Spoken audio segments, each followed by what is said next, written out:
Hello friends, welcome to my channel Sushant Chesswise. Today we are going to look at the game study based on the concept of double fianchetto. So let us understand what is double fianchetto. When we use the term fianchetto, we mean that the bishops come from the side. So by g6, bg7, this is fianchettoing of the bishop. And same way, if we do other side also, bishop comes from the side and that is from the diagonal. It tries to occupy the diagonal and control the central squares. So if white starts with the move g3, then it will also fianchetto. Same can be done with the move b3 and bb2. In this game we see black uses the double fianchetto, and it is a game study based on the concept how white is playing against the double fianchetto. What are the disadvantages of double fianchetto? We will see. Developing one bishop from the side is absolutely fine, but if we play both the bishops from the sides, then the moves are wasted and some squares become weak.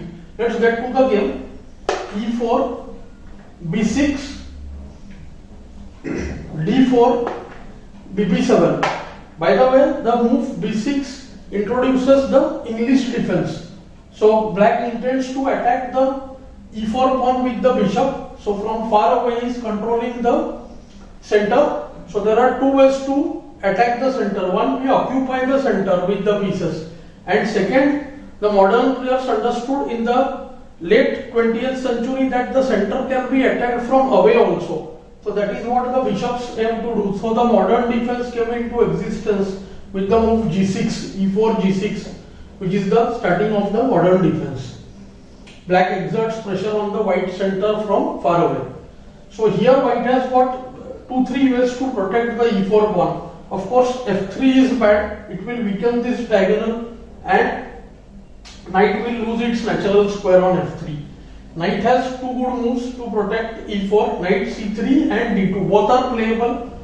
But when white plays knight c3, black goes e6 and bb4 and puts pressure on the e4 pawn, which actually is a very much playable line. After here bd3 is possible, or nf3, bb4, bd3, we reach a standard position when black tries to put more pressure on e4 by knight f6 and white has to protect by queen e2. So that is the standard line.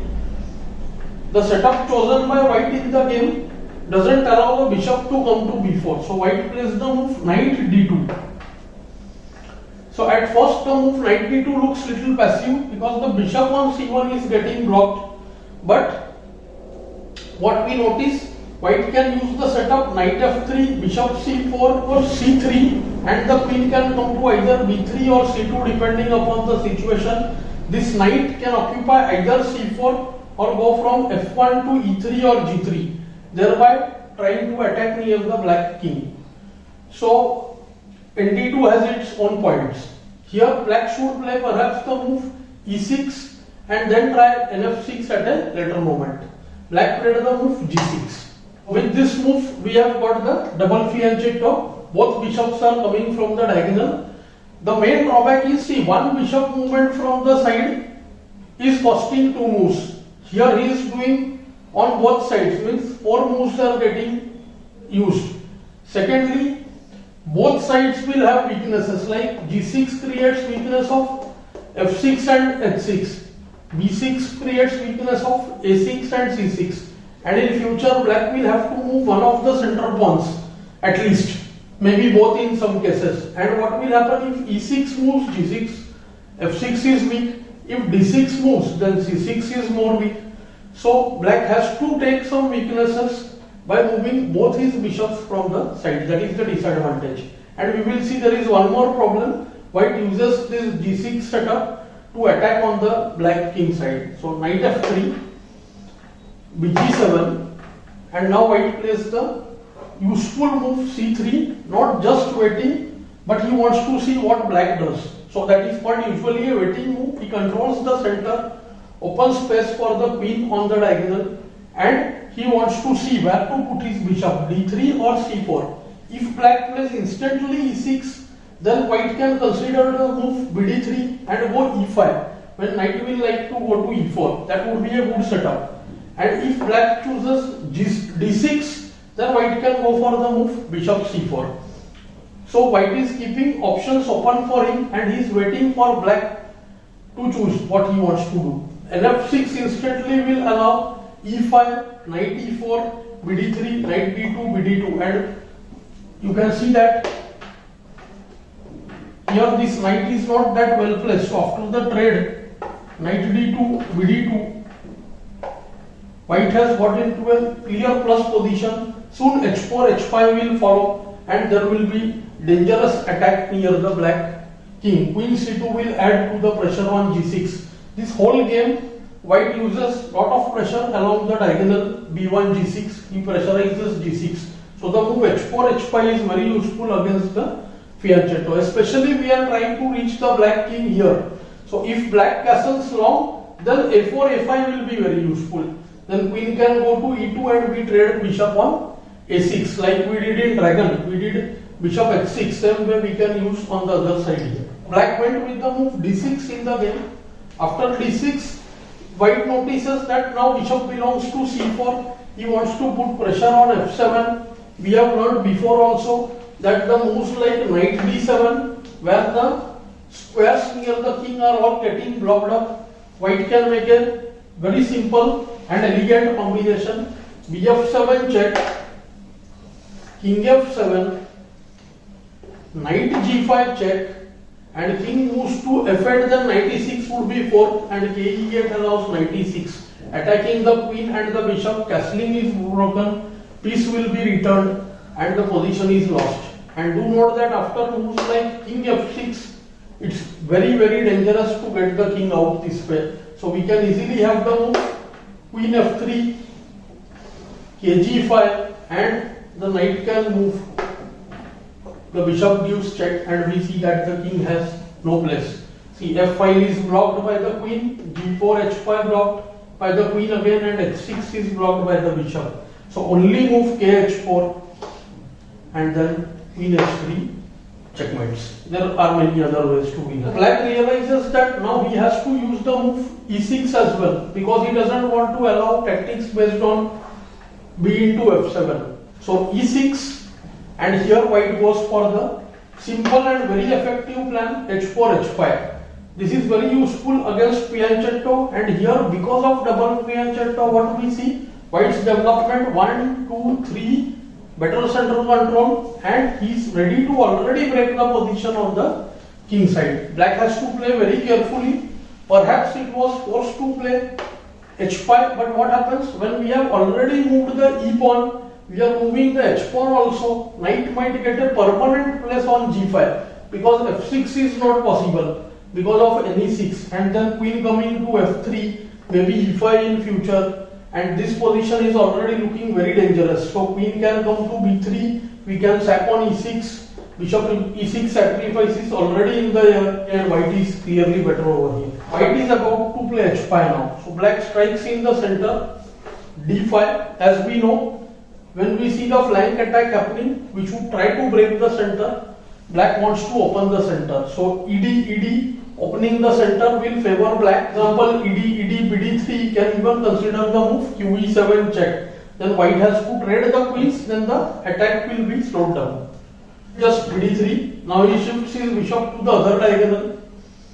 de will just allow knight e4, allow brilliant space to the knight on e4. Knight is eyeing for the f6 square, bishop coming to g5 and we see the glaring weakness on f6 and h6 which are going to come into play. This knight will jump to e5 and h5 is also there. So this is clearly better for white. Black goes nf6 in the game, putting pressure on the center and he had a very simple idea. After e5 he wanted to go ne4 and he is trying to generate play in the center. Basically what he wants, white should take bishop e4, de4 and if he goes for ng5 then he wants to create play in the center either by the move c5 when he wants to attack d4. Do note that after dc bishop into e5 is going, so his bishop will become, both bishops will become active. He can use the move e3 later on and if knight into e4 is taken he wants to take cd. Okay, so but after knight e4 directly we cannot do cd because of nd6 check. So knight e4, castle perhaps, and then putting pressure on d4. Here also white is somewhat better because h5 is coming up already. White goes for a very simple and strong move on c2. See, he improves the queen. As I told you, white is eagerly waiting for the bishop and queen to attack g6. He is going to make the g6 square soft and make it ready for bishop g6 sacrifice after h5. Knight is compelled to take on d2 because if he plays f5, then already we see after n%. Now see, white wants to open the center because of his extra development. And after knight f6, there were 3 attacks on e4. So knight goes to f6, and here bishop g6, hg, queen g6 can give very strong play. Such things happen in the game, and we will have very similar positions. Another alternative, knight e5 after nd7 going bishop g6. That is even more stronger perhaps, and white should be winning in this position. Knight into d2 forced, bishop d2, and what we notice, as I told you, what remains in the board is more important than what goes out of the board. So what we see, white has 1, 2, 3, 4 developments. Pawn on e5 can be counted as one more, 5. White is ready to break with h5, rook will be opened quickly. Black just has 2 developed pieces, that too we see. Both bishops have become, I think, blocked. We can say bad bishop. One b7 bishop is theoretically bad because of his own center pawns, and white pawns on d4 and d5 are making the g7 bishop very weak. So by now it's very clear that white's attack is almost going to play on its own. Black went nd7. By now you must have noted it's already too late to go h5 because bishop into g6, f into g6, qg6 check, king f8 forced supporting the bishop, knight moves to g5, and multiple threats are there. If queen goes to e7, then knight e6 check, king g8, and white has a very strong move, simple and strong, rook h3. The rook is heading to g3, after which g7 will be taken by force. So if nd7, then rook g3, rook h7, then bh6, and white is just threatening qg7 also, in spite of rook supporting, because qg7, rg7, rg7 check, and white will become piece up. And if black plays queen f7, only move, he has to challenge the queen, then just takes, and knight takes c7. We see that white has grabbed 4 pawns for the piece and is about to win that rook. So exchange up plus what will happen here? We have taken 4 pawns for the piece. So we will say that it is 2 pieces for rook after knight a8, b8, but at the cost of 4 pawns. Generally, 2 pieces for rook and 2 pawns are considered roughly level. If it's an absolute endgame, 2 pawns and rook can outpower the 2 pieces, but they are generally considered roughly level. But 4 pawns is really too much. Beyond 3, it should be winning for the side with the rook. Of course, everything depends on activity, and we see that white is more active here. So this is winning for white. It goes h5, and already we see things have become really difficult. So let's look at some analysis. If knight tries to go to f8 and cover g6, then h6 and the bishop on g7 is trapped. If black waits with the move queen e7 because he doesn't want to commit his king, he wants to go long castle, then white first uses bg5 smartly, forcing f6, and after pawn takes, knight takes. Amongst many things, here there is h6, bf8, bg6 check, and we see that after hg, queen g6, queen into f6 will be taken. White will regain the piece, he will remain with an extra pawn, and the position will be winning for white. By now black must have understood that he is into hot waters already. Things are looking very difficult, and castling of course here is suicidal. Let me show you an interesting analysis. After castle, we see how the mating patterns or knowledge of mating patterns help us to finish the game. So hg, hg, bishop g6, fg6, qg6, already threatening qh7. So queen e7 trying to protect the g7 bishop, but it's too slow because after knight g5 we see that this is a typical pattern. Actually this rook will try to move. See, rook f5, we will try to make space on f8. So qh7 doesn't wait. But here white will use the deflection. Rook h8 check, king h8 and qh7 mate. We did a very similar position in our earlier topics when we did tactical positions based on decoy deflection. So here king h8 is deflection to the particular square. So by doing position solving, we are trying to develop and understand the end of the combination. By doing these games, we are trying to get to those positions. So we are trying to bridge the gap so that we try to get into those positions, and we are learning how to get into those positions. Black goes for the move c5. He is not committing his king to the king side and trying to break the white position in the center. So white goes with the strong move bishop g5. Since black has not castled, it's not worthwhile playing h6 yet. White wants to keep the option of h6 and bg6 open depending on the situation. That is why he sets a small trap. Now f6 loses on the spot. There is bg6, hg, qg6, and after king f8 forced, there is h6 and the bishop on g7 gets trapped. Look at this position. Queen coming to g6, okay, king f8, and we can see that the position has become terrible now. If fg, then h into g check and then rook h8. And if bishop has to take on h6, then bh6, rook h6, rook h6 also wins, but qh6 check and all moves will be checked. King f7, queen h7 check, ke8, qg8 or qg6 check, followed by rook entering the 7th or 8th rank. White forces the black queen to go to c7, and now white finishes off the game using the tactics which we have been analyzing so far. H into g6, h into g6, fg is no different. We can go for bg6 also, but rook h7 is simply good. Rook h7, rook h7, bg6 followed by b into h7 will keep us 2 pawns ahead. So black went hg trying to challenge the rook. So rook into h8, bishop takes h8, bishop into g6. I think black anticipated this already. So he had planned here. He came to know that fg bg6 is lost because the king has to go down. Then after king goes to f8, there is bishop h6 check, ke7 and qh7 check. When the king has to go down and the h7 bishop will be taken by force. So fg6 loses on the spot. Black planned c into d4, and if cd, then he would trade the queens. Even if he is pawn down, he will try to play that position, get the rook to c8 and try to hold the game. But white had other intentions. White is in no mood to go for endgames.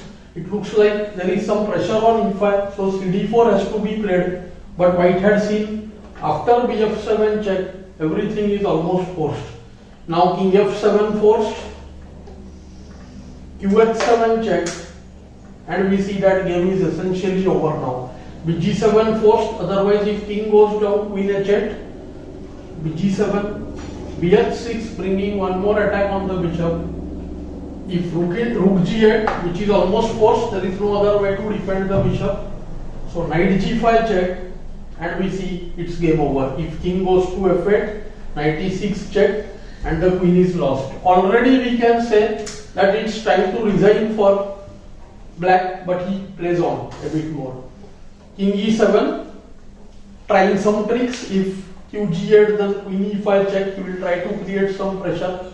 White is not in a mood to allow any tactical possibilities. bg7 guards e5, so knight e5, then be5 would be checked. Rook is hanging, and there is a threat of mate after bishop f6, ke8, qf7 mate.